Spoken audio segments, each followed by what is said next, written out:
கர்த்தருடைய மேலான நாமத்திற்கு மகிமை உண்டாவதாக. இன்றைய நாளிலும் ஒரு வசன தியானத்திற்கு உங்களை அன்போடு அழைக்கிறேன். ஆவியானவர் பவுல் மூலமாய் நமக்கு ஒரு முக்கியமான காரியத்தை இன்றைக்கு தெளிவுபடுத்த போகிறார்.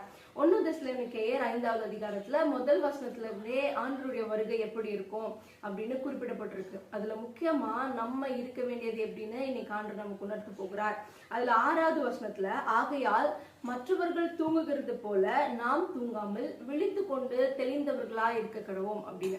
இப்ப மற்றவர்கள் தூங்குகிறதை போல நாம் தூங்காமல் அப்படின்னா என்ன நடந்தாலும் மற்றவர்கள் தூங்க வேண்டிய நேரத்துல தூங்கிடுவாங்க. ஆனா வசனம் சொல்லுது, நாம அப்படி தூங்காமல் விழித்து கொண்டு தெளிந்தவர்களா இருக்க கடவோம். 1 நம்ம தூங்கக்கூடாது, 2 நம்ம விழித்து இருக்கணும், 3வது தெளிந்தவர்களா இருக்கணும். இப்ப விழித்திருக்கிறதும் தெளிந்திருக்கிறதுக்கும் வித்தியாசம் இருக்கு.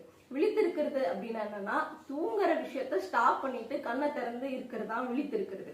அதுவே தெளிந்தவர்களா இருக்கிறோம் அப்படின்னா எல்லா கான்சியஸோடையும் இருக்கிறதா இருக்கும். இப்ப கிறிஸ்துவர்களாகிய நம்ம சுத்தி நடக்கிற எல்லா காரியத்தை கொண்டும் விழிப்படைய ஆரம்பிச்சிட்டோம். ஆனா தெளிந்தவர்களா இருக்கிறோமா அப்படின்னு நம்ம யோசிக்கணும்.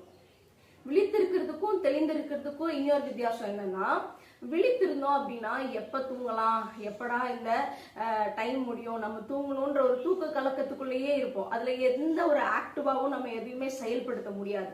ஆனா தெளிந்தவர்களா இருந்தோம் அப்படின்னா அடுத்து நம்ம என்ன செய்யணும், இந்த விழித்திருந்த நேரத்தை எப்படி பயன்படுத்தணும் அப்படின்ற ஒரு கான்சியஸோட இருப்போம். ஸோ இன்னைக்கு ஆண்டவர் நமக்கு கற்றுக் கொடுக்கறது, இதை எல்லாத்தையும் பார்த்து ஜெபம் பண்றோம், ரெடி ஆகுறோம், ஆயத்தப்படுறோம், ரைட்.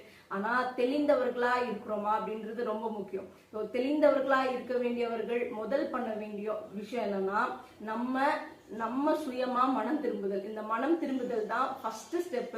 அதுக்கப்புறம் ஆண்டவர் இந்த வருகைக்குரிய மற்ற காரியங்கள்ல நம்மை கொண்டு செய்ய வல்லமையுள்ளவரா இருக்கிறாங்க. இப்போ நீங்க முதல்ல தூங்காம இருக்கிறீங்களான்னு பார்க்கணும். ஒருவேளை அப்படி இல்லைன்னா நீங்க ஆண்டருக்காக அவருடைய சமூகத்துல தூங்காம இருங்க.